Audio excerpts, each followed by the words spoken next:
This is a meeting of the Green Bay Zoning and Planning Board, better known as the Board of Appeals. We'll have a roll call to see if we're missing anybody. I see we have Greg, we have Mr. Hutchison, we have me. We're still waiting for Noel. We're still waiting for Tommy, and I expected that Tom Hoy would be on as well.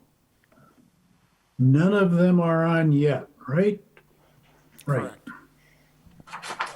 All right, rather than wait, we can proceed. We do need to, I guess maybe before we go, I wanted to explain how we're going to deal with Tom Hoy. Obviously, if we don't have enough people, if we have less than 5 of the regular 5 members, Tom will be a voting member. If we have all 5 people, and Tom is here, I think we treat Tom as if he is a member of the public, welcome to make comments, but he would not be voting. I think that's consistent with how we've done it in the past. I looked at our rules and procedures. I don't think we seem to have anything on it. So I think that makes sense. Makes sense to you, Paul? It does, yes. Let's see how that proceeds. All right, we should motion. I do need a motion to approve the agenda. I believe everybody's taken a look at it. So if Jim or Greg have an opinion on that, let's proceed. I'll make a motion to approve the agenda. I'll second. All in favor? Aye. Aye. Aye. And Tommy has appeared. Tommy, we just voted to approve the agenda. Copy that. Can you hear me? Yep, now we do. Great. Sorry for being late. Is that 4-0, Tommy? Good. Next, we should have a motion to approve the minutes before us tonight. We have 2 items and a few miscellaneous things. Motion to approve the agenda. We have a motion made by Mr. Everman, I'll second. seconded by Mr. Hutchison. All in favor? Aye. Aye. All right, we have the agenda approved. We have the minutes approved. We have our roll call. I'd like to talk about the housekeeping questions we have. Does anyone need to abstain from voting tonight? No. No. Were any of you out to see the properties, the 2 of them? No. No. Okay, I was over to see the 901 property on Main. Yeah, I've seen that in the past, but I didn't go specifically for this. Okay, I actually walked all the way around the building. Did any of you speak with anyone regarding the variances before us tonight? No. No. And no for me. All right, we should now have a motion to open the floor. Make a motion to open the floor. I'll second it. Beat you, Tommy. You did. I was Yeah. late on the draw. All in favor? Aye. Aye. Okay, we have the floor open Hey, for guys. discussion. Okay, now. All right. Hello, Ms. Fettig. Okay, now I'm in. All right, our first item on the agenda is 901 Main. Do you want to tee this up for us, Paul? Sure, I can do that. The subject property is located at 901 Main Street. It's a new build. It's a 3-story structure on the north side of Main Street, just west of Webster Avenue, not far from Whitney Park. There's 2 stories of residential, and then the first floor contains proposed commercial uses. And there is a commercial use to the north at 900 Cedar Street, and the old Greyhound bus terminal is a vacant structure here to the west. The requested variance has to do with the emergency pass-through lane. There is, on one other occasion, I think the board has kind of reviewed a similar request. Because the property is zoned D1 and they're proposing a drive-through, they need a conditional use permit to do that. So there's 2 different committees that have to kind of review this request. And last Monday, the Plan Commission reviewed the so-called use of the property for a drive-through. Our staff did not support that request. However, the Plan Commission did recommend approval of the request. They had 2 conditions of approval, and that heads to the Common Council tomorrow night for their consideration. The variance before you has to do with the emergency lane or the lack of. Ideally, there really is not a ton of room here, so the variance really have to kind of go to 0 almost, because there's not really sufficient room to have an emergency lane. This is an image that we used on the Plan Commission last week. This shows obviously the building under construction here, an existing structure here, and the alley or the proposed drive in the middle here. This is from the application from the applicant. This shows, again, 901 Main here, 900 Cedar, and there's access both from Main and Cedar where there would be a drive-through. So this is being considered a drive-through in the sense that there's a menu board that's proposed for this use.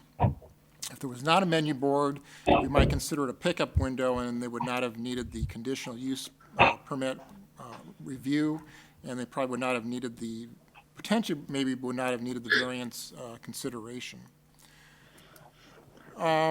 In reviewing this request, we did, as part of the Plan Commission's review, there were comments received from Green Bay Fire and our city traffic engineer. Those are included within the packet on Civic Clerk if you want to take a look at those. One of the conditions from the Plan Commission that there would be some concurrence from the fire department about if they were in favor or not in favor of this request. That's also attached within the agenda for your consideration. Between 901 Main and 900 Cedar Street, there's about 13 feet. And this image kind of represents that distance and that view. It's currently a graveled area. Here's another image. This is looking west. We received this today, a plat of survey from the adjoining owner at 900 Cedar Street. And it shows that actually the property line is about 2.5 feet off their, or 2.5 feet off their existing building, along with a 4-foot walkway easement. This is information that was not available to the Plan Commission last week. The council should learn of this tomorrow at their meeting. However, this is new information for us tonight. This takes that 13 feet down to maybe something less than that, maybe 10 feet or less, which really becomes a challenge for any sort of vehicle to pass through that area. So with that said, in some cases like this, the Plan Commission or the staff might offer a recommendation. I think with this new information, you'll have to consider what the applicant says, what the adjoining property owner says. But I think the lot line at this point is a concern to staff and something for the board to take a look at. Okay. I was looking at chapter 13, Paul, and I couldn't find this business about whether there's a menu board or not. Do I just have an old chapter 13, or is there a hidden place? Well, sometimes with the zoning code, there's some interpretation. So this is a case where the interpretation is that, a board really is a true drive-through. Like you might think with a McDonald's or a Burger King or a Starbucks, where you're prompted there, and that kind of constitutes the need for the drive-through. Other situations, maybe a pharmacy where they have a pickup, where you've already made your order and you just simply pick it up at the window. That's how we make that distinction. So it's not really written in the code. It's more or less an interpretation of our staff. Okay. All right, I'll note for the record that Mr. Halverson has joined us. I believe that puts us at 4. We still are no, this should be all 5, right? Right. Correct. 5 fingers, I'll get this straight yet. Good, thank you.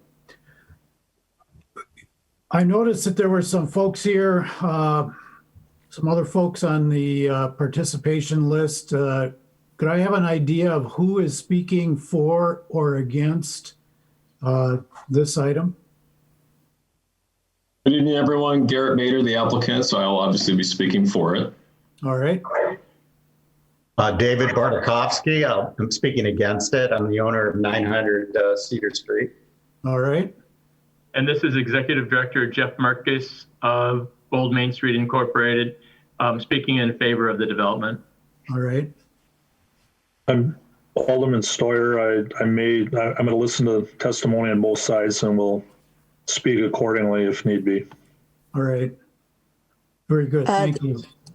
This is Alder Corpus Dax. I'm part of the Plan Commission, voting in favor of the item last Monday. Okay, thank you. All right. I guess at this point, we'll let the applicant make his case as he understands it. Good evening, folks. Thanks for taking the time. I appreciate it. And I believe Paul is gracious enough to run PowerPoint for me again and share a screen. So given that Paul's agreed to control it, you'll hear me say next, please, quite a bit, but I'll try to go through the presentation as briefly as I can.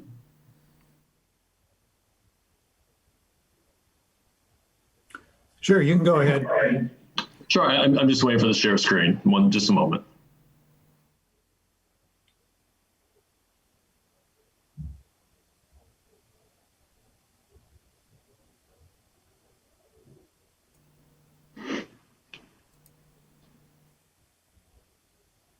There we go. Thanks, Paul. So starting out here right away, you see the aerial depiction of 901 Main Building there on the center part of your screen, 900 Cedar Street there to the north, and then our parking area for our development there to the right of that. So the drive-through lane, if next please, Paul.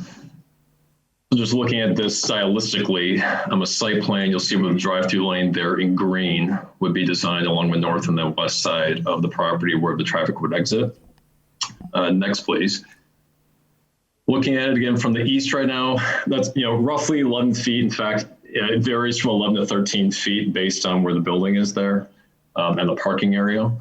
But as proposed, that is the space in which, or the area in which the drive-through would be designed. Next, please.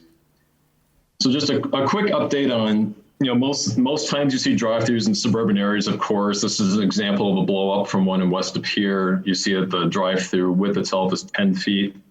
Here they have a bypass, as many suburban areas do, that go around it.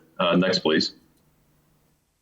And zooming this out, what you'll see is that McDonald's is on the left center part of your image. That's where that was blown up. To the right of it, where I notate that 11-foot wide, that's actually the Starbucks drive-through lane west of Pier. You can actually see the cars queuing out the driveway apron there. More on that in a moment. But that's just an example of one that has a single lane drive-through, as many do. I note there, it's been there for 15 plus years, no incidents, according to De Pere Fire and Rescue. And it should be noted that I think the spirit of the code is really tailored to suburban development. You can have that sort of bonus, if you will, of a bypass lane. Code really doesn't envision the urban bypass, in my opinion, and maybe something that needs to be addressed down the road. Next, please. This is Lineville Road in Swamico. So there you see a new 12-foot wide drive-through lane for what happens to be a Starbucks there that recently opened this summer. Of course, it's a new opening, but no incidents that were reported there either.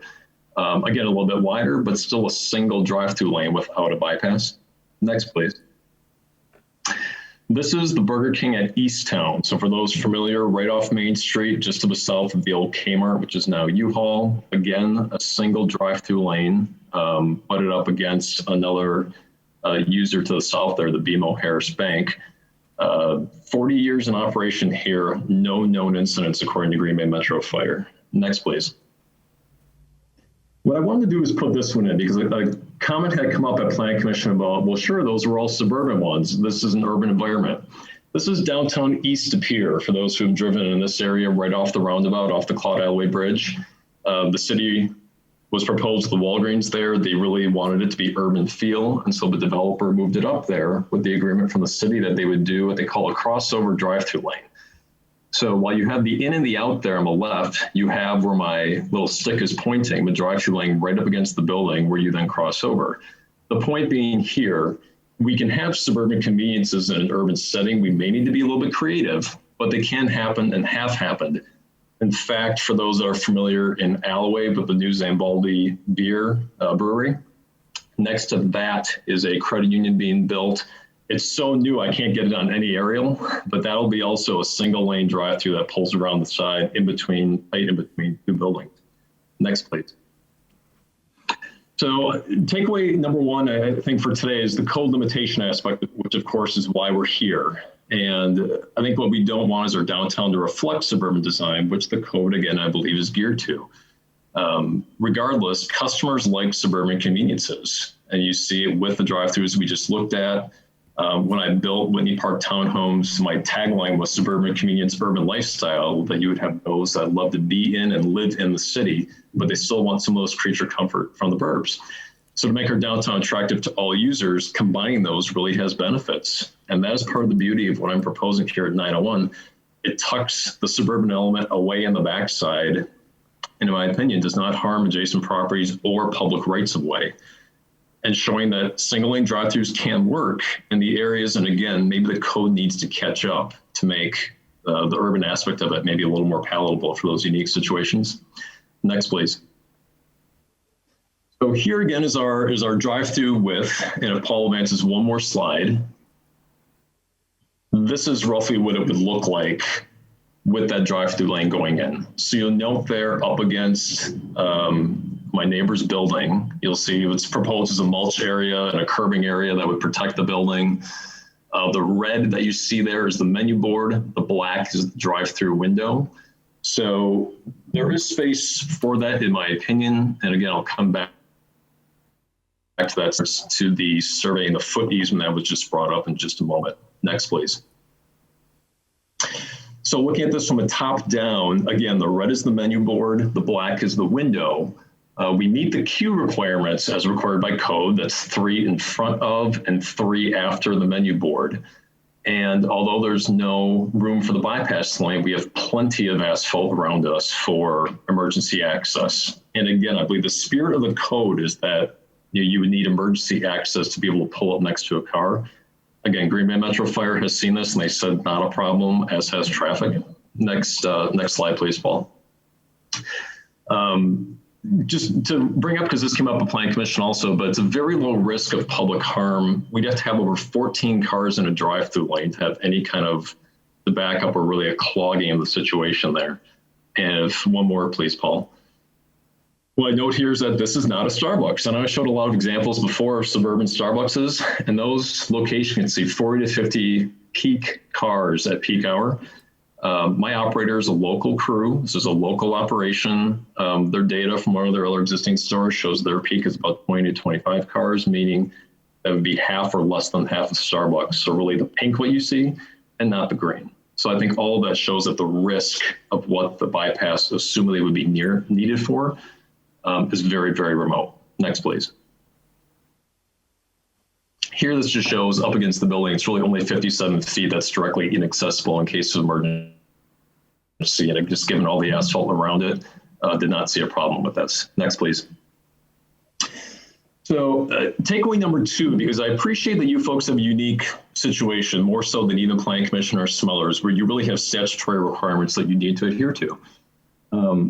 I think the biggest hardship here is the reality of what we're all now facing as a nation and as a world is how this pandemic is affecting business and how something is viable. So there's a real risk of withering, say that fast 3 times.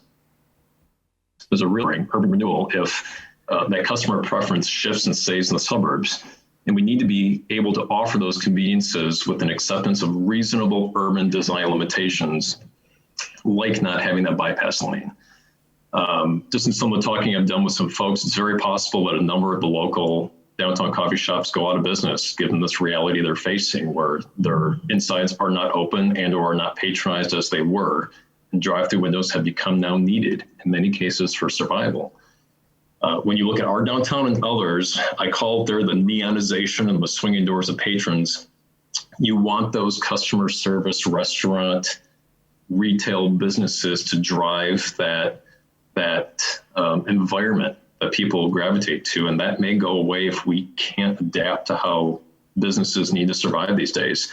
And I call it the Great Depression mattress scenario because we all heard of people who never trusted banks after bank collapses during that time and put money under their mattress for the rest of their lives. I'm convinced today you'll see some people, even when the smoke clears and this pandemic is over, God willing soon, they'll never feel comfortable in certain environments again. And it's very plausible that a lot of these, especially local retail restaurant folks, will die if we don't adjust with a reasonable limitation to what they need.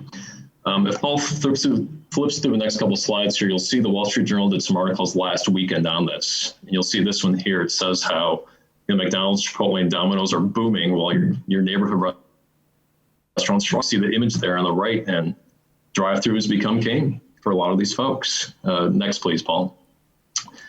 Here you say they interviewed one chef who opened up a number of downtown restaurants. The highlighted part there says that the operators fear that the recent revival of downtowns will slip into reverse if 100,000 restaurants close this year, which is anticipated. Next, please. This individual was the franchisee of that KFC or that Taco Bell you saw in that image, and he said that he's stayed afloat and actually is doing real well by shifting his employees to cleaning and staffing drive-thrus, which he said became the core of his business. Next, please.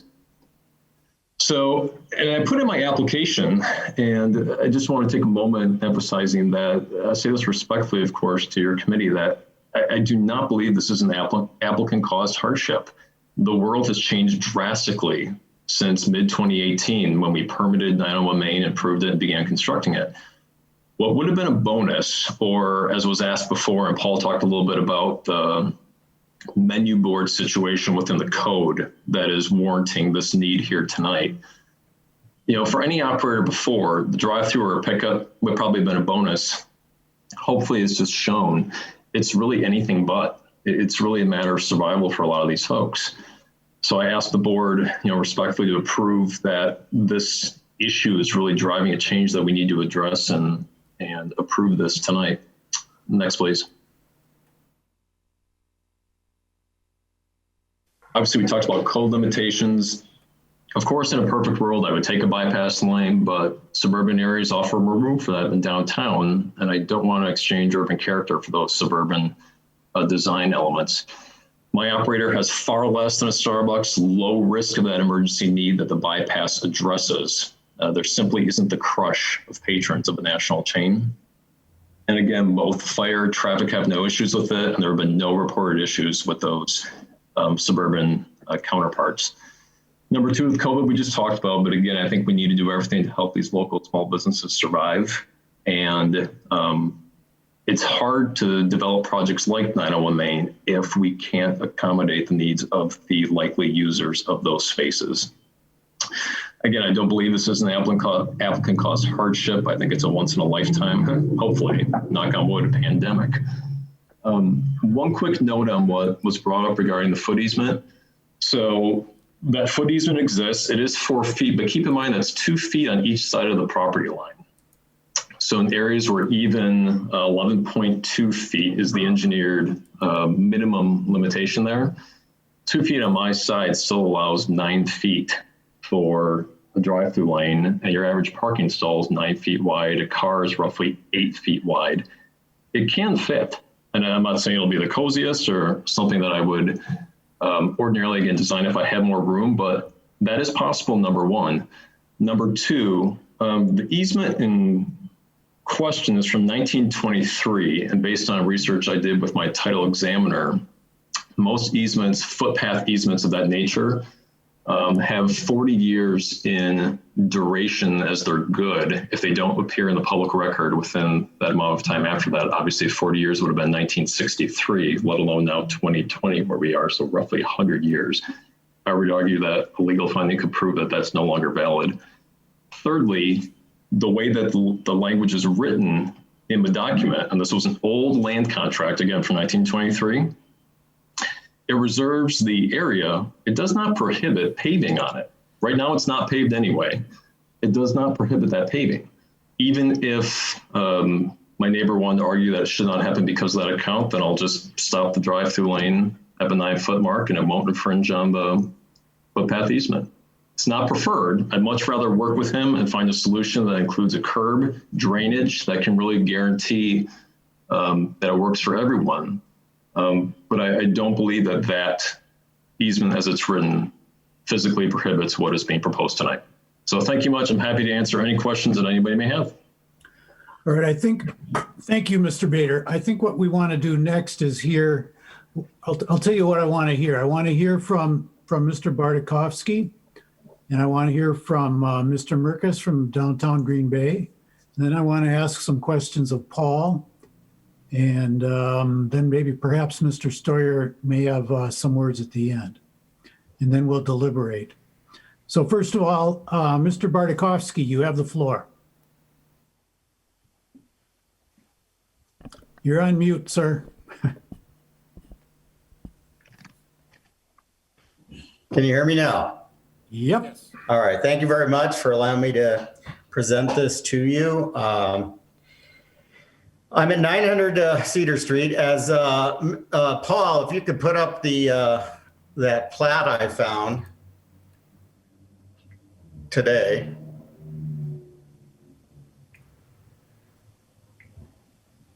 Of my property lines.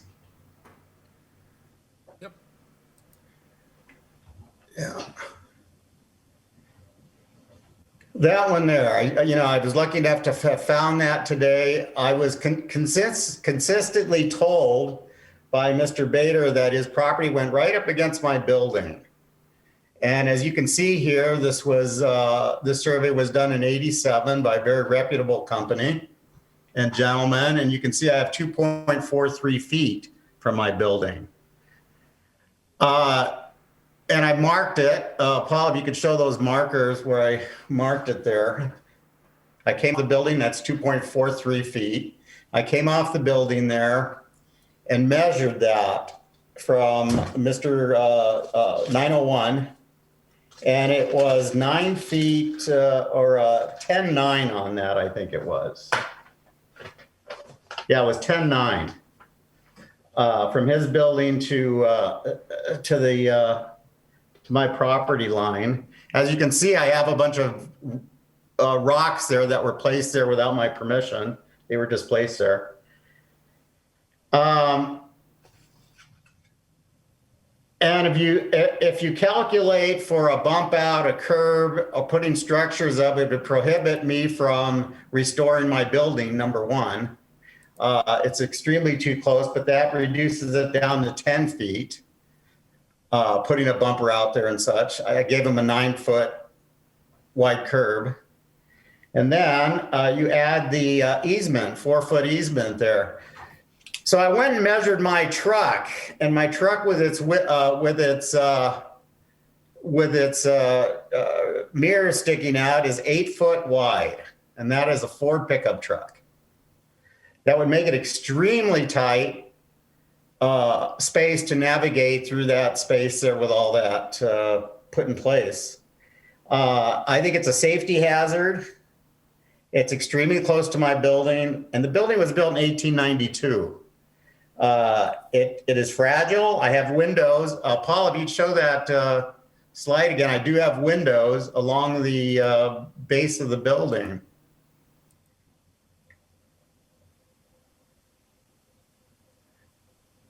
I have a set of 3 or 4 of those glass windows that go along the bottom of the building there. It's extremely too close. It is dangerous. Coming off of that turn too, on the front going toward Main Street is going to be very difficult to negotiate. You have a bank of, I don't know how many gas meters right along the front of his building right there when you make that turn. It's detrimental to my building. It's the vibration, the noise. I do have a residential place on the second floor along with retail tenants, and the stuff does vibrate there when it's that close. And I think it's just, I would ask you guys to deny this. It does not fit. It's extreme. I don't know how you're going to get a walkway through there and cars on that easement. It doesn't make sense to me. And I don't know how that's to be or how it should be approved.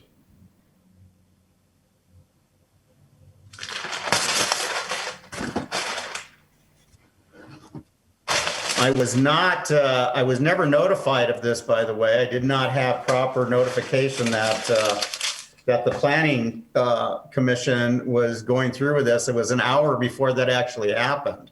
I just happened to be working in my shop. I have a shop on the first floor in this building. I'm a clockmaker, watchmaker. And I heard some people talking outside because I have some ladders that are laying against my building outside. And I heard voices and I thought somebody was going to take my ladders. So that's why I went outside.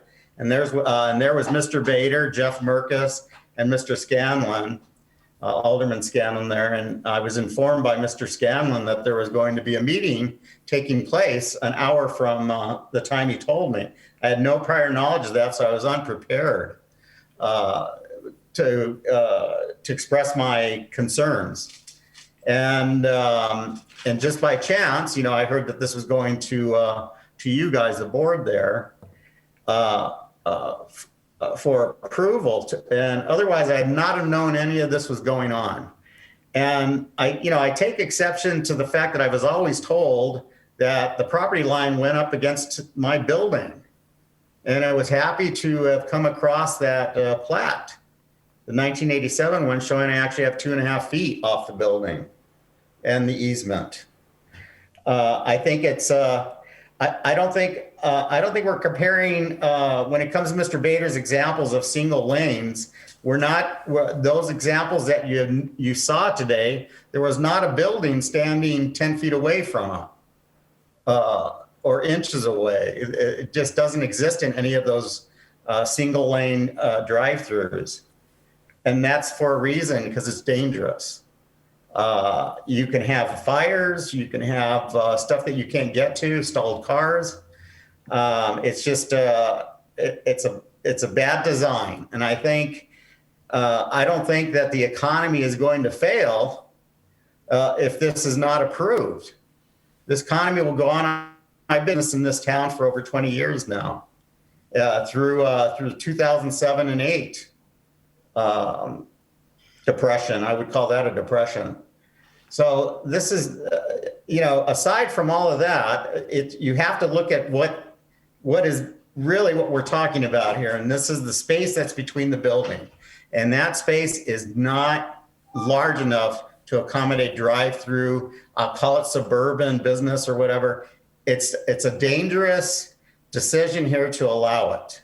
And I stand by my decision here to voice my opinion against it. I think it's going to, it'll be detrimental to my building. Putting structures next to my building will keep me and prohibit me from doing maintenance, tuck pointing and such. I just think it's better. A usage would be a green space through there, a walkway maybe for people to go around to the restaurant in the front or stand in the front. But a drive-through is, that's not the answer. All right. Thank you, sir. Yes, you're welcome. Thank you. Mr. Merkus.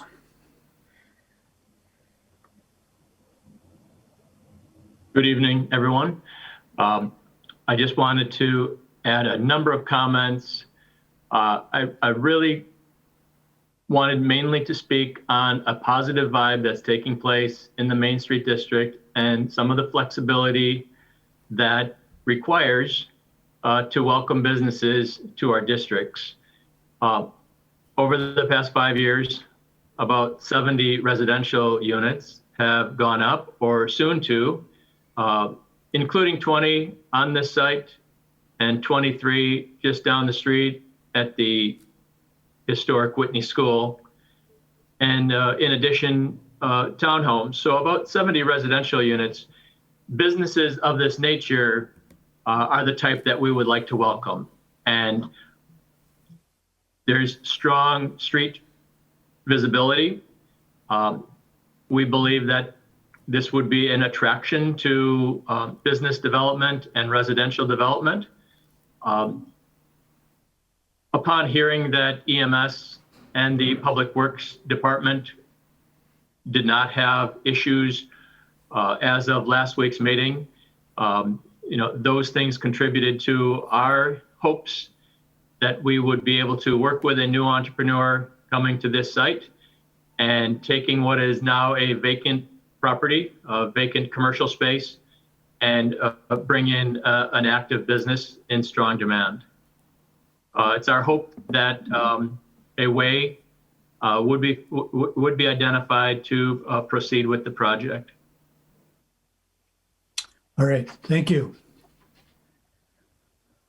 Paul, did you have any explanations or clarifications you wanted to make before I toss this over to the rest of the board? Just want to make the distinction that this also came before the Plan Commission. It was really kind of a use issue for the Plan Commission to consider. They also had to come obviously to the board for the dimensional issue, but they're operating concurrently, I guess, and I think one's almost kind of dependent, or they're dependent on each other. So just wanted to let you know that it went to the Plan Commission first, so the Plan Commission could consider the use, so to speak, by possibly considering, approval of the CUP. But one of those conditions was that it comes to the board. So again, that final approval would be considered tomorrow. One of the issues, Paul, that according to the ordinance was supposed to have been addressed in the conditional use permit was site design shall accommodate a logical and safe vehicle and pedestrian circulation pattern. So my question is, to what extent did that occur at the Planning Commission level? Right, there's been quite a bit of discussion about the traffic circulation on site. Just to remind the board, the staff did not recommend approval of this request. We recommended denial based on two of the outstanding issues that were part of the conditional use permit review. It was the Plan Commission's choice to approve it with two conditions. Okay.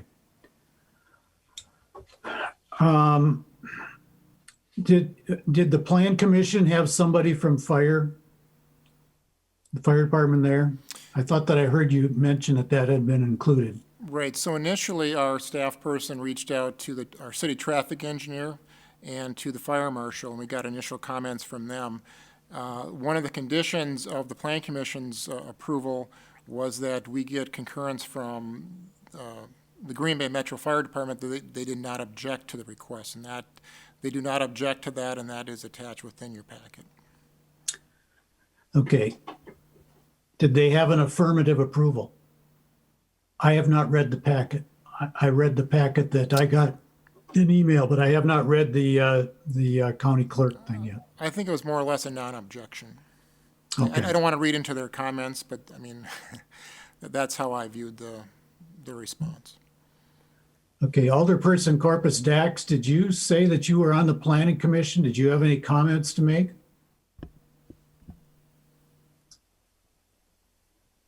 Can you hear me? Yes. Okay, sorry about that. I'm in my car. Yes, I'm on the Planning Commission. Paul, I know one of the conditions was upon approval from the fire department. Basically, we wanted to make sure that they didn't have issue with that. I think it was specifically with that section where there was very limited space in between the two buildings, as far as like if there were an emergency issue, the fire department didn't have any concerns about their EMS vehicles attending to that area. Did the fire department say anything about that specifically? Yeah, let me just go back and clarify. So there were two conditions that the Plan Commission considered for approval. The first one was no objection from the Green Bay Fire Chief regarding EMS and fire service. The second was approval from the Zoning and Planning Board of Appeals for the variance requesting eliminating the need for an emergency exit lane. So today we received just before noon from Captain Joe Gabe. These are his words. I had our EMS Operations Chief Ryan Gibbons look at the proposed drive-through plan, and he does not have any issues with the lane being used as a drive-through lane. So that is their statement or their response to the condition that the Plan Commission was looking at. Yeah, so There's initially also when we- there's also the upload. I don't know if the board has seen it, but it's different than the packet. But if you go to the civic clerk website, there's an attached letter from the fire chief. I'm not sure if everybody can see that. It wasn't in our original packet. It was attached to the. Yeah, and that was my problem too. I have not checked the civic clerk site. I just looked at what I originally got. Do you want me to read it real quick? Yeah, I will. While I listen to some other discussion, but I do have, did Alderperson Corpus Dax have anything? No, I cut her off. It's my fault. That's Yeah. okay. So when we were discussing this, definitely one of the conditions was it needed to pass zoning board of appeals, but also one of the main issues was had to do EMS services, because I think when the initial information came through from the fire department, they had spoken specifically about, there wouldn't be an issue with getting fire trucks in there. But the commissioners were also concerned with specifically EMS services and being able and seeing whether or not there was an issue there. So that was the second condition. It doesn't sound like they've object to it. So I completely understand where 900 Cedar Street is coming from, and that is definitely it's a smaller area than what we're normally used to for drive-throughs, but here we're trying to make something work with what we have. All right. Still support it. Okay. Thank you. Can I interject? Can I say something? Not quite yet. I'll get to you. All right. Okay. I'm trying to get everybody's opinions out here All right. first. Alderman Scannell, did you have any comments to make? Yes, thank you. Sorry I'm a little late. That's all right. Started at 6:30.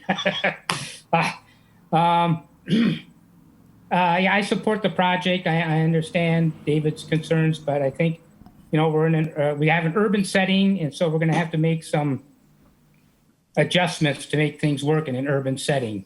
And I think it's a good plan. I think it takes into account a lot of the issues that people were concerned about and address them successfully. And I think anytime we can, especially during these COVID-19 times, encourage businesses, and especially local businesses, I'm really supporting that very strongly these days. I think there's a lot of businesses that are struggling. There's a lot of businesses that aren't going to make it. And to have one startup during these times is just really fantastic, and a local business. I think if you look at our downtown, and if you look at a lot of the apartment complexes, they have retail on their bottom, but a lot of that has gone unfilled for a long, long time. It's not easy to fill those spaces. And so now we have an opportunity to do that. And I just think if we can address all the concerns that were raised, and we have, then I think I'm all for making an exception, which in an urban setting, it doesn't surprise me. We're going to be needing to make exceptions for businesses because it's different from further out. We're all packed tight together, and we're going to just have to make things work. So Great. I support it. Okay. Thank you, sir. Mhm.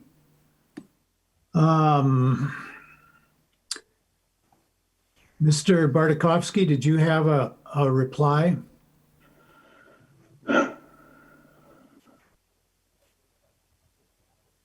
You're muted right now, David. Mr. Bartkovsky, you're muted. All right. There we go. There you go. All right. The EMS, the fire department and such, and the traffic department, I don't think weren't privileged to the new information I brought. That my property line goes from up to my building now, 2.5 feet out to the walkway easement to almost 9 feet of space now. And I don't think that was was shared with anybody. It couldn't have possibly been because I submitted that to Paul this afternoon. Okay. And so that needs to be taken in consideration here. It's not the plan they're looking at. Yeah, well, we will take that into consideration. It's up to the plan commission if they have further chances to kick the cat on this. Okay, all right.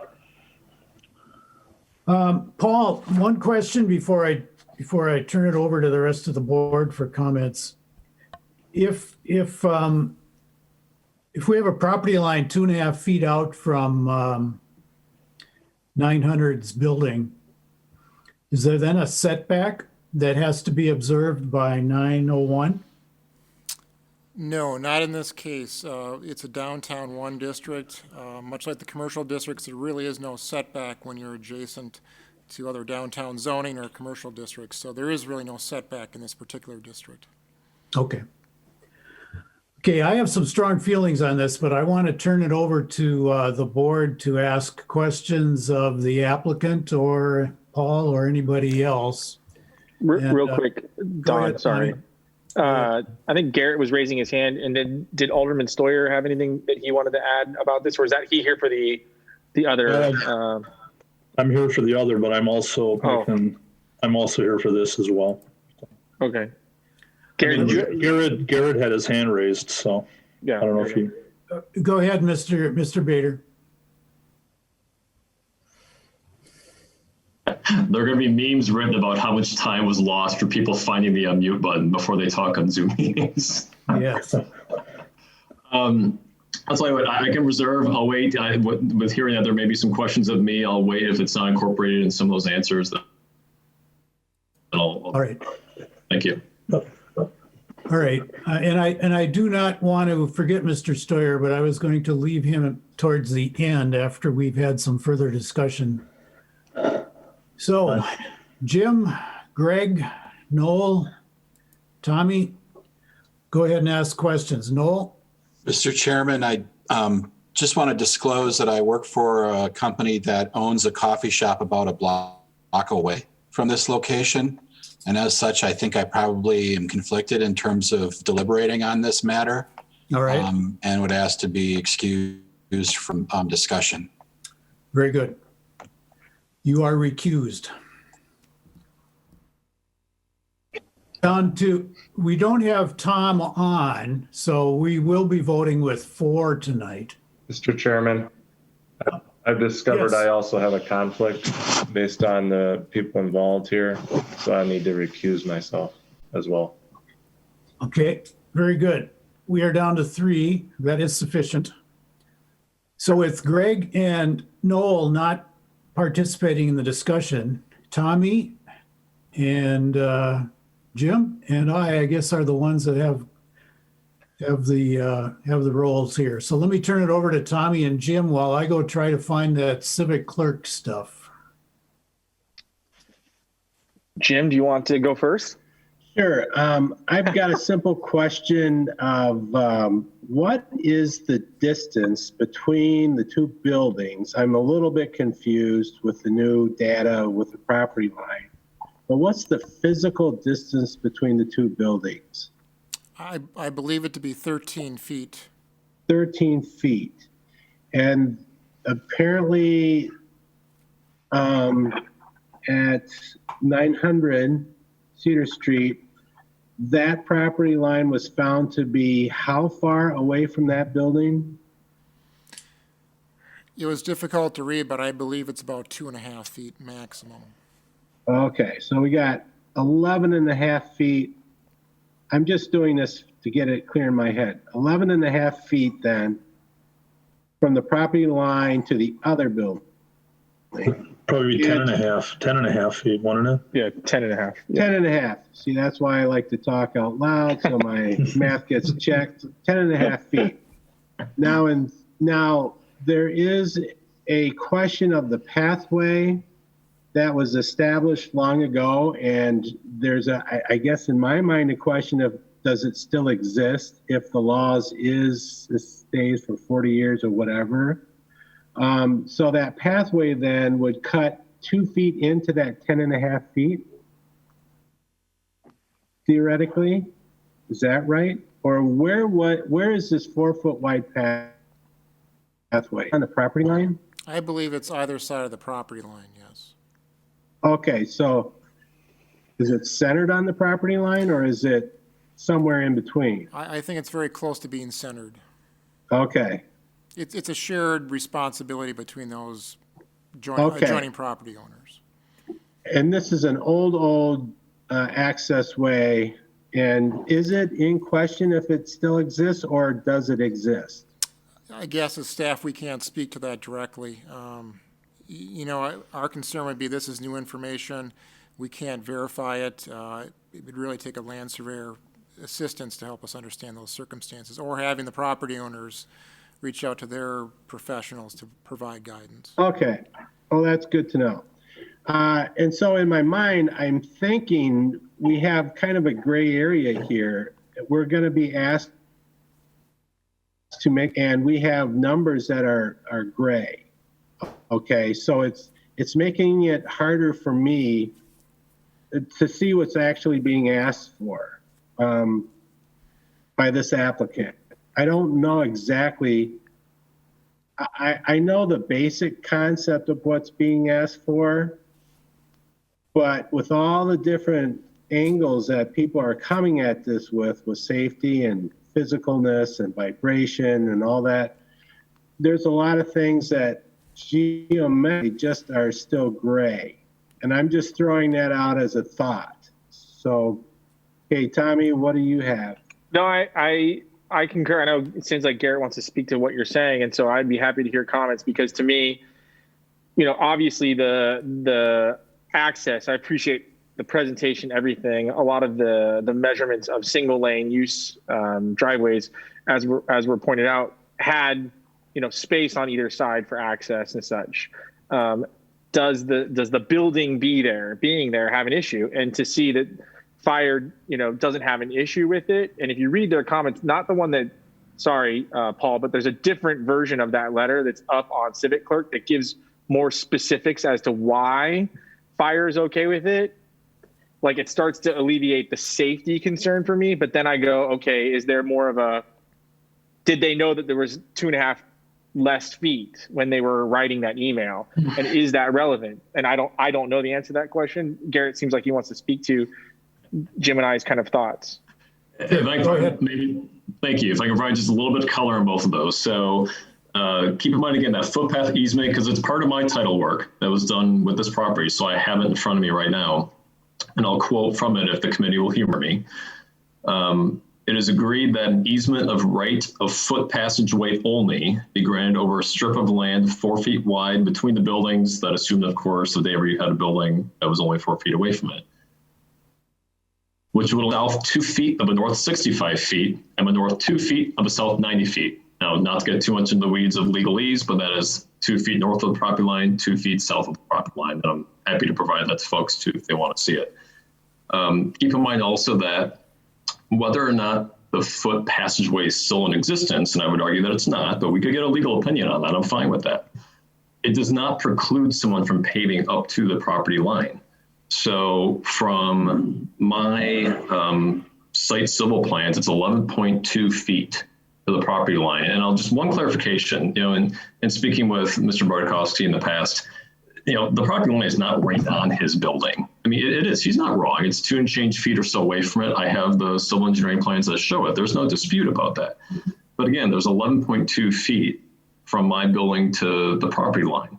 So even if you want to argue that the footpath is in effect, again, I would say it's not, but even if it is, that means I only had to reserve 2 feet from the south, from that property line, south towards my building, and not be obstructed. It can be paved. There can be a vehicle 2 feet away from that. It does not fly in the face of what the easement is.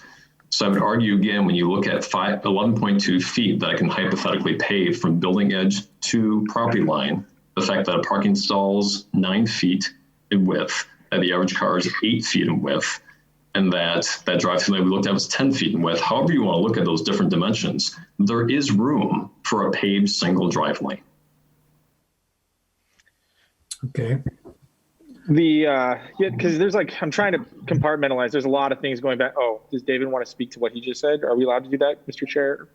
You can go, Tommy, and then I'll get to Mr. Bartokowski. Okay. I'm trying to break apart this. There's a lot of knots here. One, safety is probably the biggest concern for this variance in terms of why it was written. Fire, I think, very specifically addresses their concern, and I'm not sure, Don, if yet, but they were basically saying if they, if it was parked cars, that's different than people in their cars. They can clear the area, get to the buildings, different sizes, exit people out with their cars.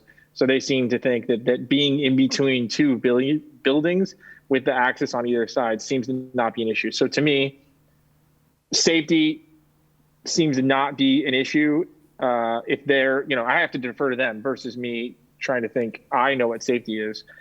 The dimensions of an actual drive-through lane, I don't know, Paul. Is there an actual ordinance that says a drive-through lane needs to be a certain, width in anywhere, regardless of the, the side lane thing, the actual width of a drive-through lane? I don't believe the code specifies one, but 9 feet is probably bare minimum. You might see them between 10 and 12 or wider, plus an emergency lane just for sheer convenience.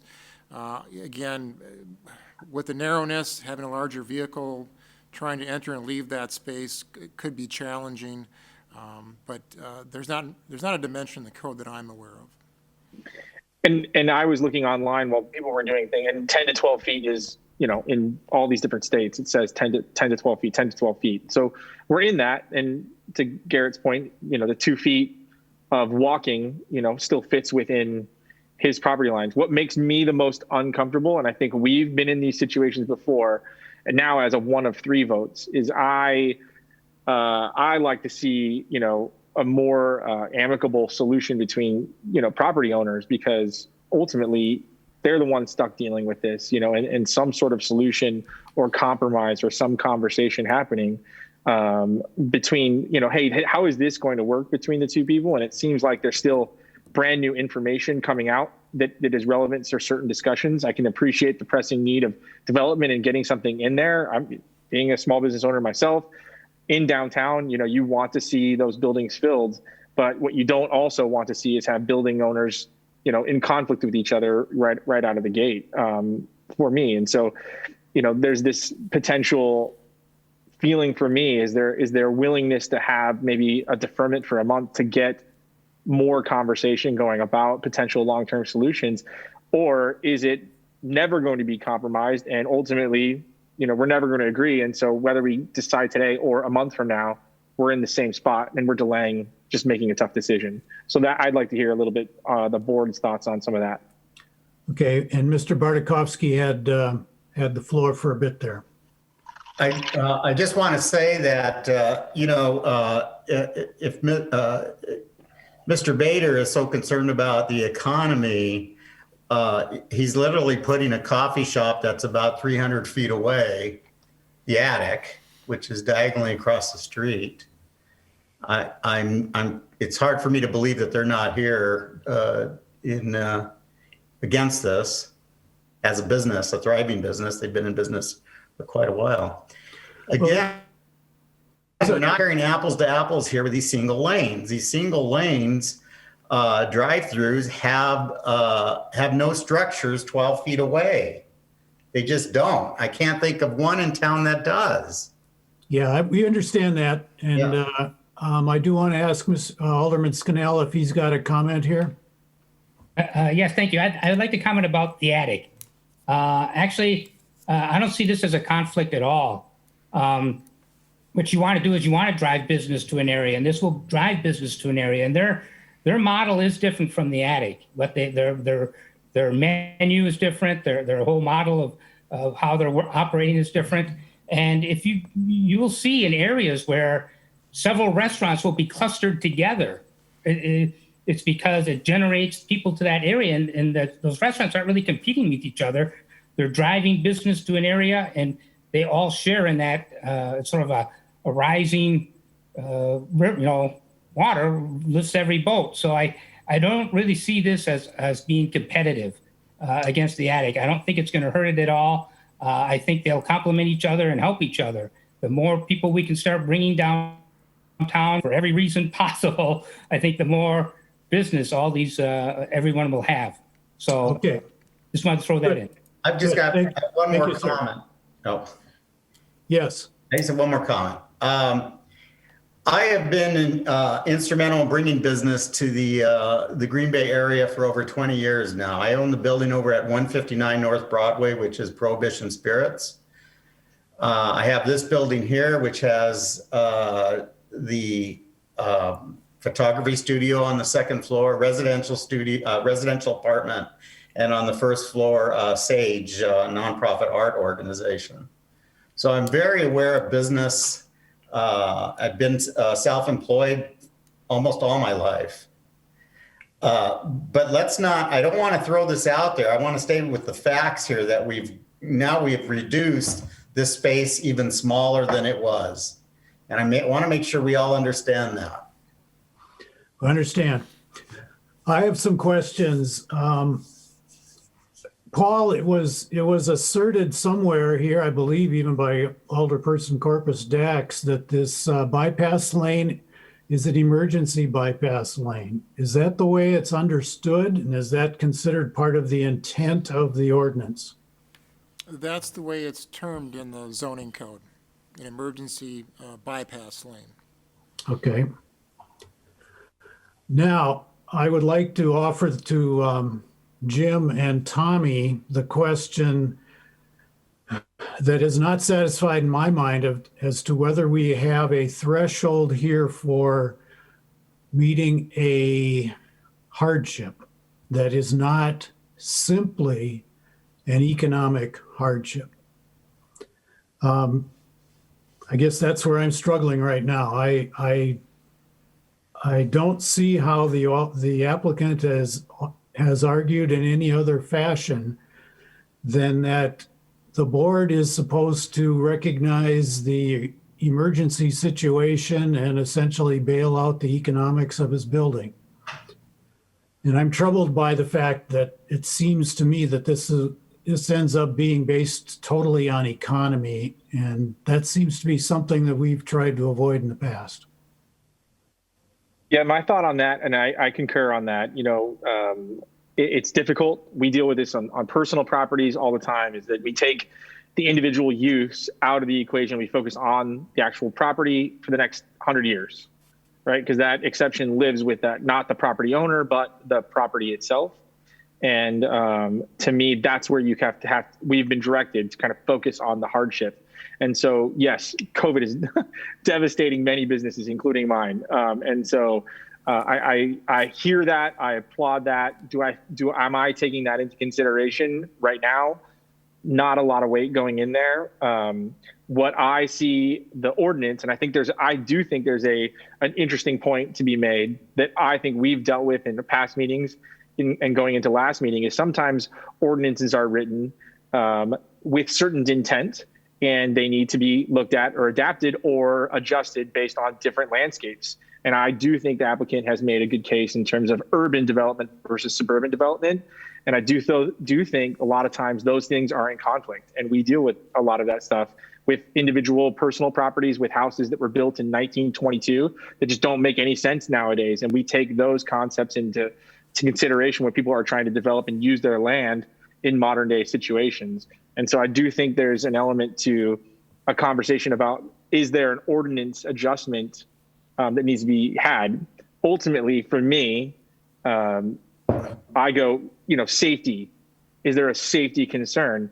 And to be genuinely honest, in looking at it, before I had the comments from the fire chief, I was like, oh, no way. There's no way this is going to be signed off on in terms of approval, only to then log in to Civic Clerk tonight, because I was reading the agenda earlier, to see that the fire chief and his battalion, they all sat down, they looked at it, and they said, we have no issue from a safety perspective. That kind of took that away, for me, and made me more willing to look at this as a hardship. I don't know if that makes sense. Not the economic hardship, but the hardship of being able to develop the property to be used, for modern day businesses. Jim, you have any thoughts on this? Well, looking at the geometry, and that's why I was asking specific questions, it looks like there's only a difference of from 10.5 to 11.2 feet. So that puts it kind of generally in the same realm of what the pavement width may be from the building and the edge of the pavement. And the hardship I see on this is the geometry hardship of someone wanting to have a drive-through and only having that space. And it seems like the discussion to this point has been concerned about the safety issues and the other issues, the closeness of the building and that type of thing, which address the fact that can this work as a single lane? And then with Tommy's discussion about this day and age, I think where drive up is probably more appropriate for this year that we're living. Is it going to continue on? I think there is probably a possibility, the need for be prolonged after this year. So in my mind, I see a physical hardship for this type of, and we're kind of form-fitting this use for this property. At the same, Sorry, Jim, were you done? I apologize. I thought you were done.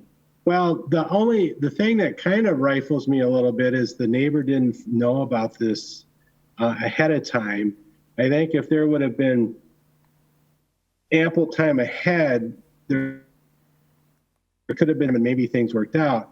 But I think the fact that the neighbor was not notified of the public meetings did not play well into this whole situation. And so I just want to make note of that. One of the other things that we sometimes require, like especially on our newer application that we should be launching soon, is list alternative options that have been explored and why those don't work. And so I wanted to ask Garrett, knowing that there's a lot of roadblocks for this singular use that you've been proposing, that you are currently proposing, have you looked at, I mean, you're a commercial developer, you understand kind of how things work. Are there alternative options that you've looked at that say, well, maybe not the most desirable, but we could make this business work in this way? I mean, there are many, in a case like this, many folks that you look at and have heard from that have approached me. But again, you look at the dynamics of what those folks need, what they're asking for, what we can provide, and it's markedly different today. That's for sure. But are there any other designs in terms of location of drive-through? For example, if it seems to me that if we eliminate the menu board, and maybe the developer works on alternative, innovative solutions where people are using apps, to order instead of using a menu board, anything like that have eliminated certain things that have made a lot of this just kind of go away in terms of where we're at. Have that been explored or thought about? And that, yes, it's actually something that I talked to staff about and talked about, the feasibility of doing that and the, I hate to put it this away, but, try to skirt code or so to try to get through something without having to do a process like this. But I also think it's just realistic to be understanding and aware of how the world operates. And, could something like that conceivably operate? It's possible. I would hope that a menu board would not be the, end all be all that makes something good or bad, but it's realistic on the type of operation that customers have that or have come to expect that part of the experience, if you will. Are there any other drive-through locations without going through the alley that would make sense from a traffic and flow perspective, so that then the alley is completely avoided altogether? Or just you need that level of distance? There's no, on this building, there's simply not the way that it wouldn't be possible. And I would also argue, Randy had brought up a little bit ago about some of the other buildings where they've had, issues filling the ground floor also. I think it's just a reality of, or if you have a place to do it, it makes sense to be able to offer that to make it, as achievable or cast as wide a net as possible. I refer to that other property in Alloway under construction, that credit union, they're right up against our building and they're making it work. It's simply something I think that it's to be more expected going forward, that people would need and want this in this day and age. Okay, thanks. Don, what are your thoughts?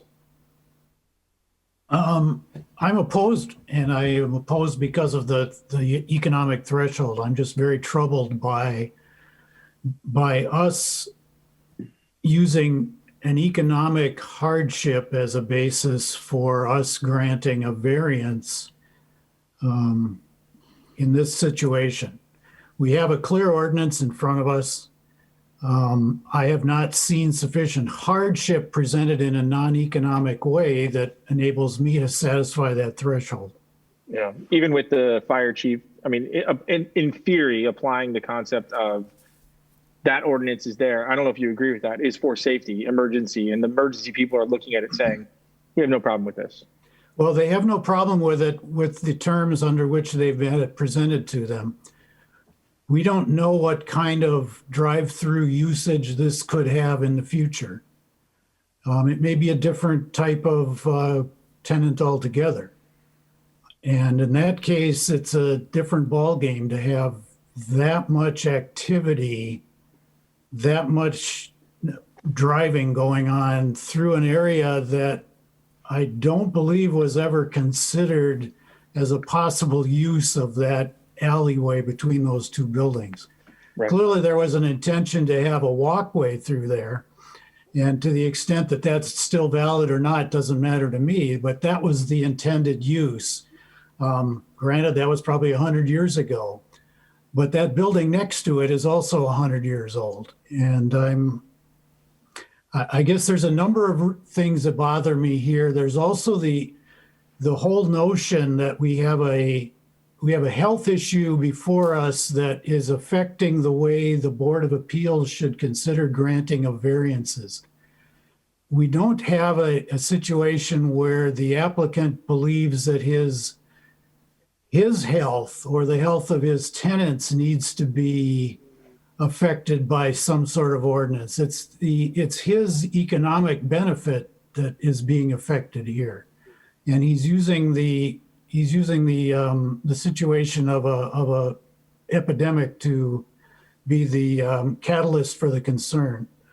I guess for a number of reasons, Tommy, that's my justification. But if the two of you are generally of different thought, then I think we should call a vote and be done.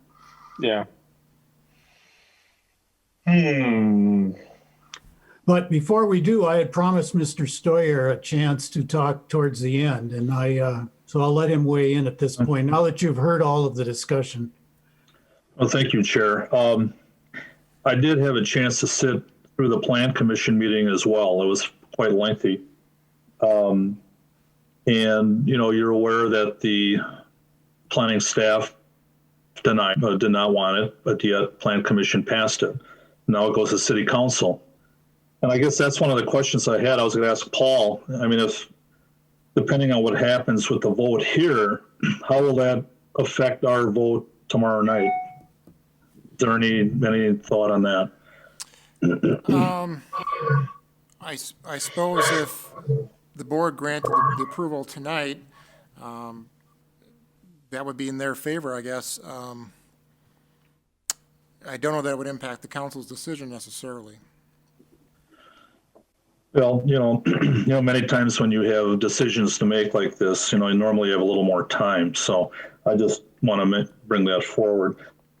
I was going to ask Garrett, during the Plan Commission meeting, during Plan Commission, we were talking about the business that will be coming in, but the name of the owner was not brought forward, and I presume I know the answer, because if it's not approved, why bring the name of who would be, what businesses would come into play? And I guess that I just wanted you to mention your thought on that. Correct. It's local group, local ownership. They prefer to remain confidential until they know that, right. these can be hopefully approved. Right. I understand that. I just needed to hear it. And I guess, what guarantee is there? I mean, you talked about, this is for Garrett, yeah.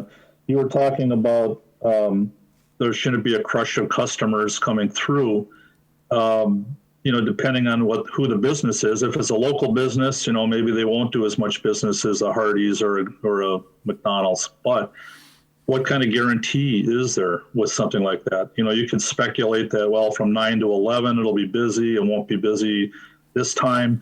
And I think, you need to take into account, Mr. Bartkowski's business as far as, the 3 or 4 businesses that are there.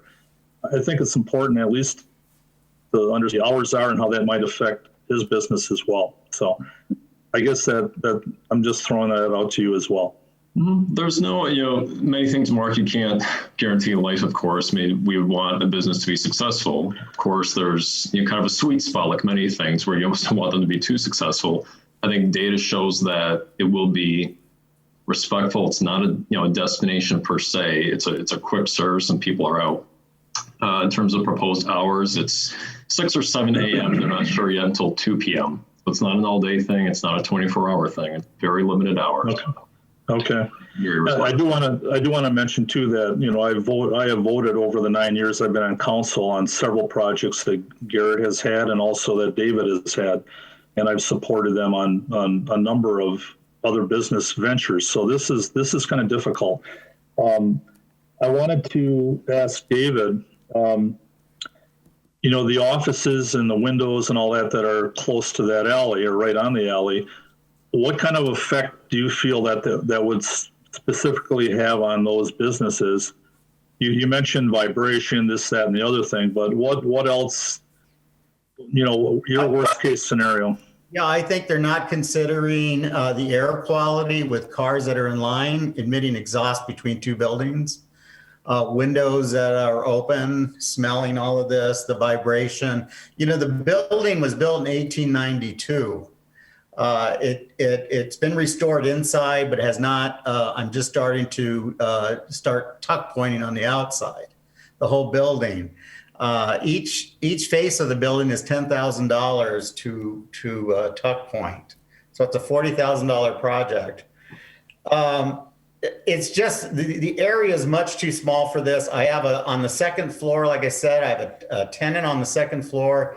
You're going to start traveling through there at 6 o'clock in the morning. This is an old building, so it's not built like newer buildings today with all the soundproofing and things of that nature. I mean, all of this has to, there's got to be consideration in all of this. You really have to think about the impact this has. Right. On my building and my tenants. I probably could speak to a few more things, but, I was looking at the width of a car, the width of a truck, a fire truck, if it had to come through, I don't think it would, hopefully it would go on either end of that alley. I mean, there's just a lot of kind of what if questions. And I think the plan that Garrett brought forward, it's very innovative, very interesting, but I also saying as well. So I'm on the fence on this as well. I'm doing a lot of research on this. I will have my say at council tomorrow night, but I can't fully support it at this time, and I can't fully deny it. But I will say that I will look at this very, very carefully, and I'm not totally in favor of it at this moment. Something may change accordingly, but right now that's where I'm at. I'd like to check with Paul again. Kind of the same question Alderman Stoyer had, but let me put it a different way. It seems like the question is being called before the board one step too soon. If we deny it, there's no point in the council considering it unless they ask us to. And yet the concerns that at least I have would be addressed specifically by the council if they were to approve this. Then essentially, we have these little qualifications in the ordinance regarding parking on Packer Day. Sure. You know, I can see where there could be some sort of exception or sense of the council that would put us in a much better place than having us make a decision essentially tonight. Council, I don't think it's right.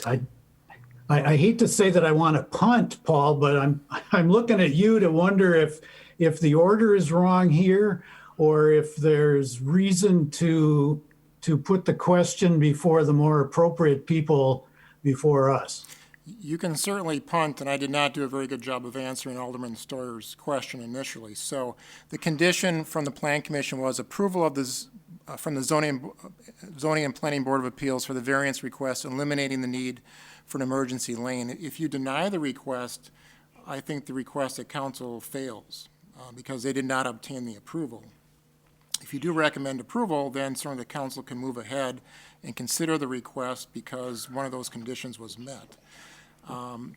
These two requests are kind of tethered together between a couple different committees. Again, I would have some concern that there's new evidence that has come forward, and I'm not sure how the council will react to that, and I'm not sure how the Plan Commission would have reacted to that, if that would have influenced their decision or not. So you can do any number of different things, I guess, and punting is certainly one of them. I guess it depends on your comfort level and, again, what you've seen from a hardship perspective. Tommy and Jim, how do you feel on that? Well, I was angling a little bit earlier on that. I mean, it seems to me like notification of public hearings, new information being proposed after the Plan Commission vote. You know, there's obviously a lot of engagement from many stakeholders in the community. I think all of us can agree, whether it was David or Garrett, we want economic development. We want business to move, and we just want it to do it in the right, in the right way. And would a month of us, waiting, would there be more information, more conversations, more council involvement, more really looking at the information, getting less gray numbers, as Jim was alluding to earlier, and getting some more detailed. This is specifically what we're talking about that puts us in a much more objective position. Here are the facts. This is what we're approving. And right now, it seems to me we're in the middle of, 3 or 4 knots. And Yeah. to me, it's happening very quickly. And I feel that I would be in a better position to think about this, knowing there's been more conversation between the developers.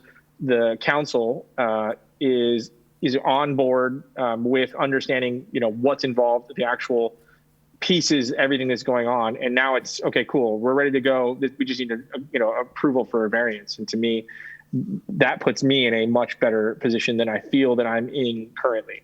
Jim, did you have a comment on that? I agree with Tommy and you regarding the question in front of us.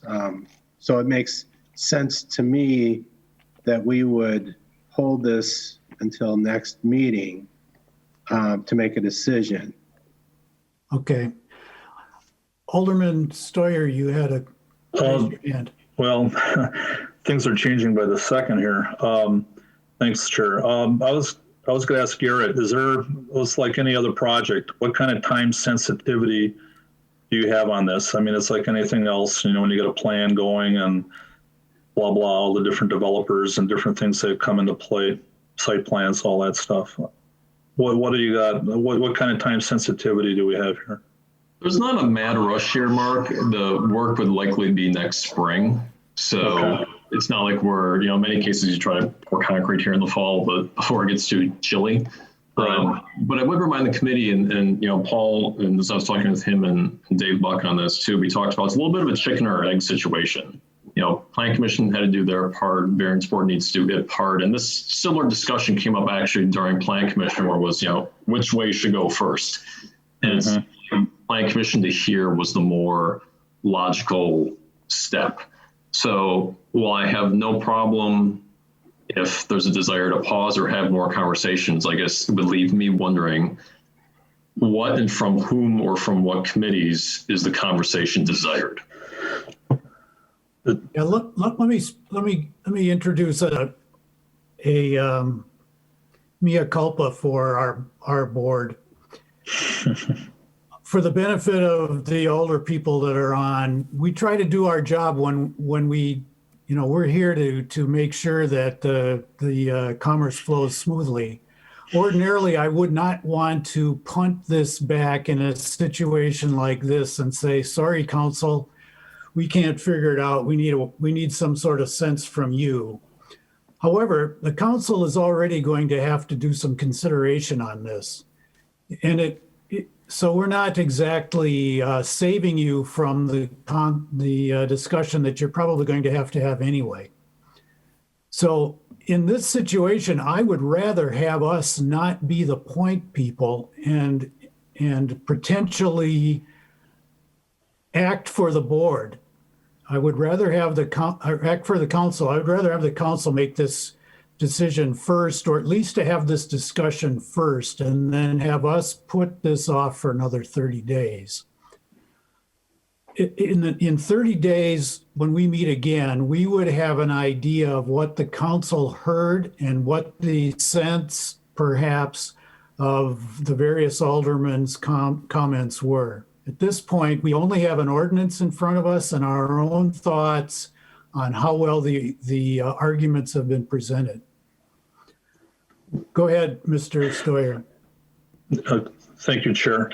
Well, maybe I'm missing something here, but, if you do not vote on this tonight and it goes to council tomorrow and it's approved, then it would seem like a moot point for you folks, unless I'm missing something here. I think there's a conditional approval. So the condition, you would still need us. Right. Okay. You would still need an approval. Well, here's what I'm worried about, Alderman Stoyer. I haven't done a head count yet. I'm worried that we might end up 2-1 against, in which case everything is settled, for better or for worse. And it's for the worst part that I don't want our board in a position of having to judge economics, health and safety with COVID, potential dangers of fire department or EMS, or all of these types of things are kind of out of our purview. And yet they're thrown in our lap at this point if we make a decision tonight.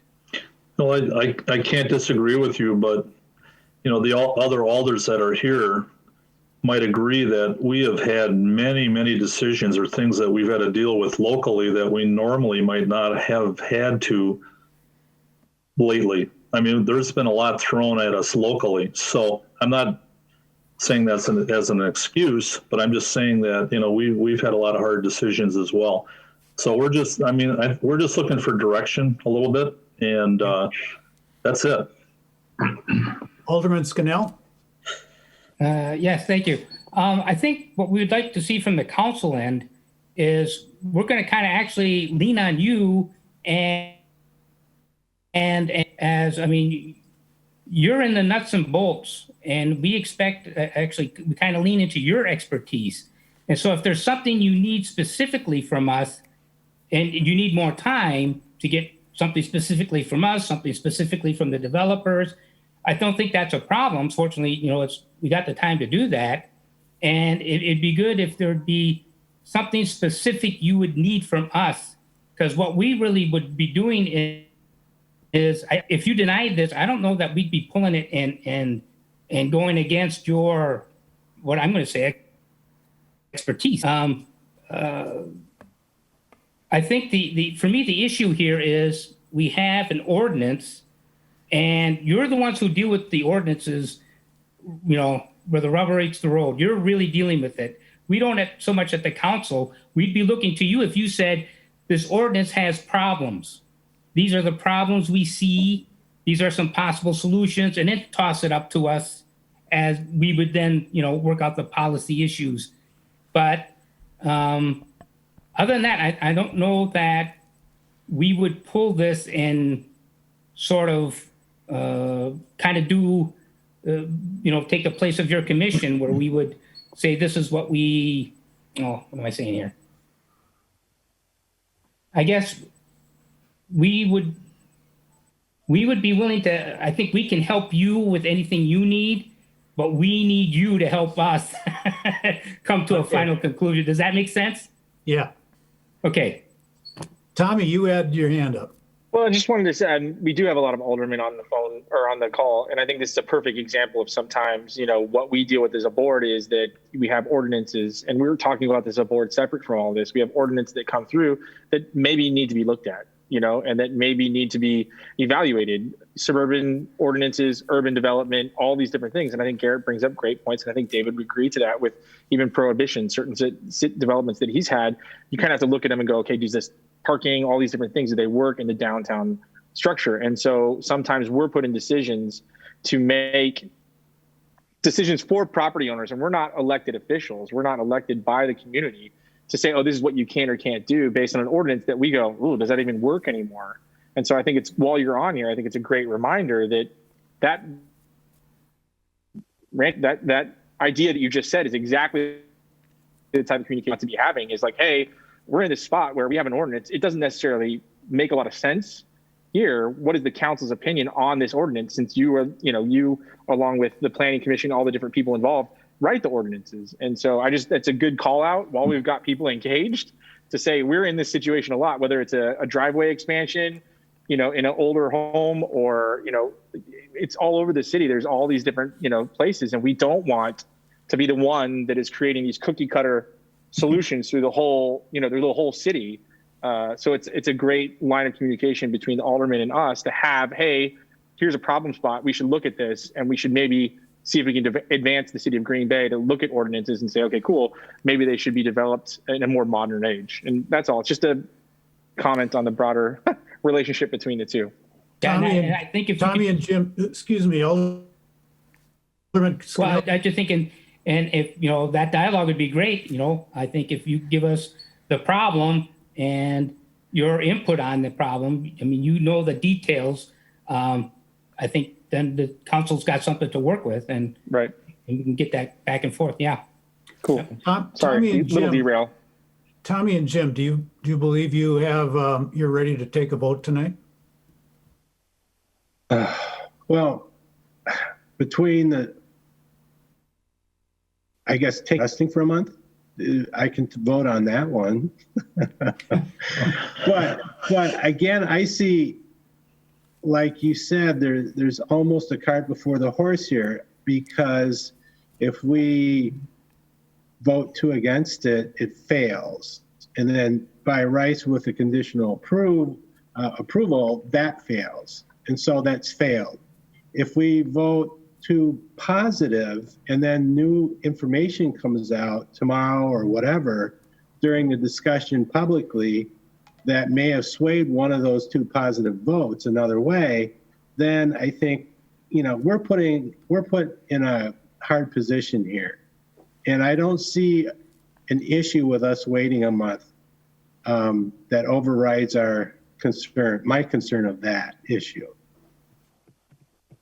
A motion would be in order. Yeah, I would motion to table for 1 month for more discussion and more information, also to hear from council, and then take it back up a month from now. I second.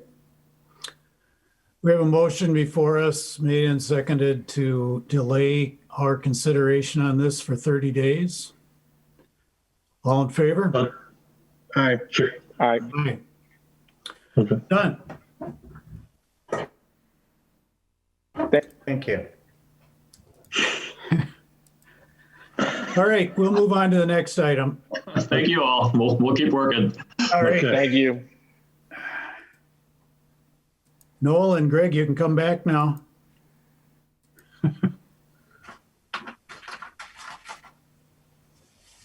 Well, the next one is, we'll consider the item 2, which is the property that Mrs. Fettig has on Northern Avenue. Get up for us, Paul. Yes, thank you, Mr. Chair. This is a request for variance at 310 Northern Avenue. The property is highlighted here. It's a single-family neighborhood, low-density residential. The property owner here has kind of horse-traded some property with the adjoining owner, so some of these lot lines have changed. They're both kind of substandard lots, so it's really just kind of a lot line adjustment to benefit both property owners. Maybe the owner or applicant can speak better to that change of lot lines. But the request simply is an additional driveway expansion here to the north, to the existing driveway and garage. The only issue here, believe it or not, is simply the impervious coverage. In the R1 district, there's a 50-50 mix, 50% maximum impervious coverage, and they're proposed to be over that level, or they may currently be over that level at this point. So that's the only concern, right? Is the impervious coverage, which may or may not be already violated. Correct, right. No setback problems, as it's been presented to you and as you understand the lot lines. Right, I believe there was a survey that was pending that was recently filed. Again, the property owner would have to address that, but I believe the lot lines have been adjusted to accommodate the expanded driveway. Right. I traded 9 feet of my land. If you could look at that picture, I have 9 feet of property between the neighbor on the corner and the neighbor diagonal to me. 9 feet of useless land to me. And I've had this since I bought the property. Okay? Where's go back one more picture, please. Open the floor. Okay, right here. This 9.125 feet that I have owned out to Division Street since I bought the place. And trade, one old lady, Pat, lived there, but she never wanted to trade. But the new guy did. So we traded this land for 9 feet here. So I could put an extended driveway in, because right now it's hard. I can't get in my garage if I have a second car in the driveway. I have to constantly be moving cars around. And if I could just put a 9-foot addition here of a driveway, then we could just pull in and get out of the way. Mr. Chairman, I move to open the floor to comments unless we did that at the top of the meeting. We did at the top of the meeting, yes. So the floor remains open. Okay. Sorry. So Ms. Fittig, the fence that we see here is not on the new property line. No, the new property line is 9 feet over here. Okay. All right, so that explains why there's not a concern about setbacks. And that explains why you saw an opportunity to improve the situation that you're dealing with. Right. Okay. Yeah, I guess at this point, we don't know if that's all copacetic and approved and gone through the county and whatever official readjustments have to be made. Oh, they are. They at least I've paid for it all to be done. Okay. They filed it a couple of weeks ago. Well, they filed it 3 weeks ago, as far as I know. I've got the new deed. I mean, they sent me a new deed. We will condition any variance that we put on this then on the assumption that that has been done. Alderman Steuer, did you have any comment on this? Well, first I'd like to apologize to Katie for sitting in that long agenda item 1. We could have switched that around. So I owe you one, Katie. I apologize. Okay. I did stop by your house today. I don't know if I stopped by and looked at the property. So I wanted to let you know that. Yeah. So, I talked to Paul Newmeyer as well today, and there didn't seem to be a whole lot of issue with it. I think the conditional use would be a good point, just to make sure that, the correct paperwork is in play. But, looking at the property, it seemed like it was it was an okay use to extend that a little bit out. I mean, so I'm fine with this. I think the swap was fine. I just want to make sure the paperwork is in line, but I support it. Okay, how do I make sure the paperwork is in line? Well, I'll let the committee. Exactly what you mean by that. Well, no, it's, I think I'm going that Chairman Carlson said. We'll just The map doesn't reflect the changes that you've done, and we need to make sure that the maps get updated to match what you've done. terms of Right, swapping okay. that land. There you go. Right. Thanks, Noel. Thanks, Noel. So when you come in for a permit, we're going to make sure to validate it at that time, verify it at that time. I certainly When I don't. do what? You'll need a building permit to do the expansion, and we'll have to verify the dimensions. I've got a conditional approval building permit. So, okay, what do I have to do to get a regular building permit then? Well, if the board approves it tonight, then you'll have to correspond with our building inspector about getting a permit on that, and we'll have to verify the lot lines at that time. Oh, okay. Oh, okay, I can do that. I have no problem with this, guys, but I'll let Noel and Greg and Jim and Tom. I think both the land swap and the work is making the best of a very small parcel, and you know, it's kind of outside the norm, and I think that's, you know, the characteristic that's trying to be addressed here. Right. Okay. A lot of my questions that I had when I read this in the packet prior to the meeting were some of the dimensions weren't exact, so I was concerned about lot lines and, you know, setbacks, and, you know, sometimes we're talking about curved, you know, driveways. This one kind of juts out, but it seems like, Paul, all those are acceptable based on everything you're looking at in the proposed. It's literally just the impervious surface. Do we know, because normally there's like a sheet attached that tells us, oh, it's 65 to 35. We don't have that in this? I would have 42% green space, and what is this? 58%. Impervious. 58%. Yeah, whatever that word is. Okay. Impervious. Yep. Yeah. So for me, it's a vote in favor, especially because the person I was concerned about was the neighbor, and they're the ones swapping. Right. You know what I Right. mean? Things. So conditional use would be definitely something I would, conditional on the approval of the actual, you know, swaps. Is that a motion, Tommy? I don't know if we want to hear from Jim or, Okay. but yes, I mean, I can motion, and we got 2 votes. I would vote in favor too. All right, motion to approve. Sorry, Jim. I think what Noel was angling for was a nice succinct summary and a precise diction on the motion regarding pre-existing conditions and our Sorry. stipulation. I'll let Noel motion because he's really good at those stipulations. So Noel, you've got it. I was sick with COVID for a month, guys. My brain's still kind of fuzzy. So, no, I guess I move to approve, subject to confirmation that the exchange of land has been finalized. I second. Very good. We have a motion made and seconded that the variance be granted as it's been explained to us with the stipulation that all the property line exchanges have been ratified. All in favor? Aye. Aye. Opposed? Aye.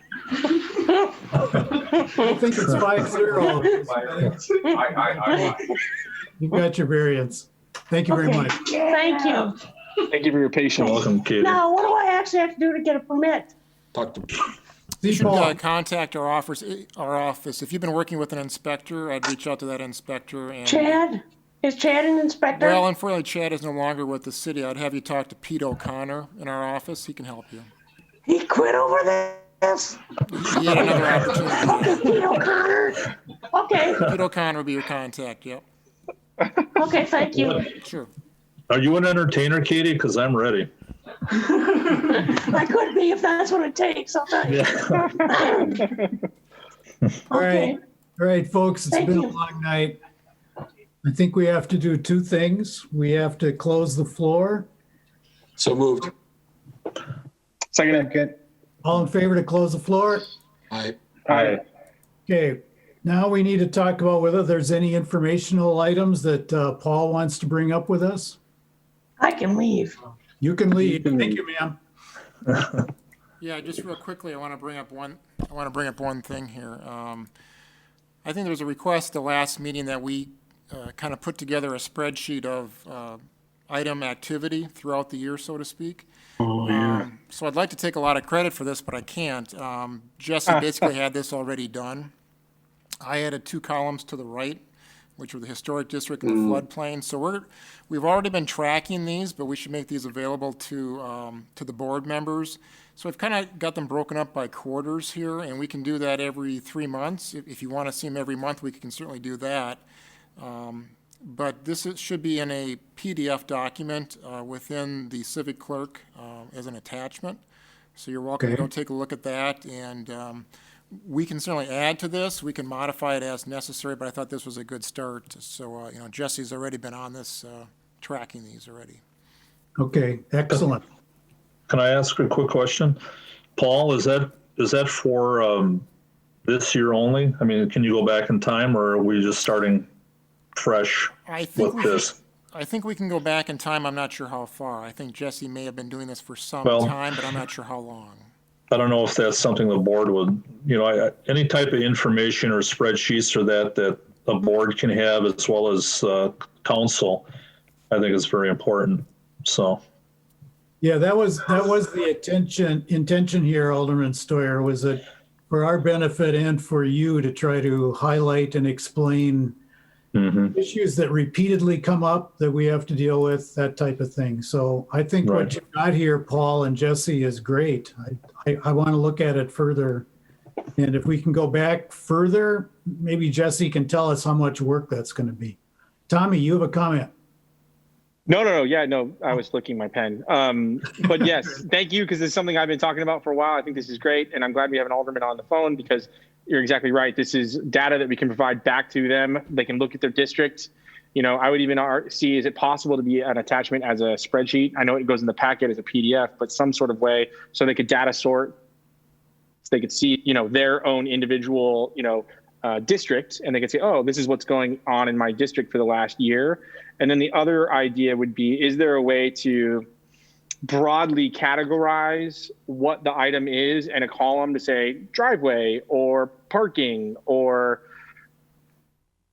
this it needs 16 pages of explanation or whatever, you know what I mean? But to be able to categorize them so quickly, I could sort District 5 and I could see, oh, in the last year I had 5 driveways and I had 10 parking issues. Oh, I've got some issues in my district that I need to be thinking about. Right. And that to me is where it starts to be really powerful.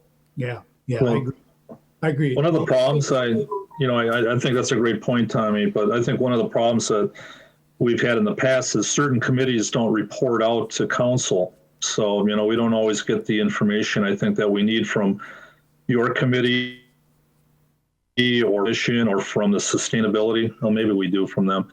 There's a couple of different groups that are committees that we don't get information from. So any transparency, I think, is very important here. So I agree with all of that. Thank you. Great feedback. Good job, Jessica.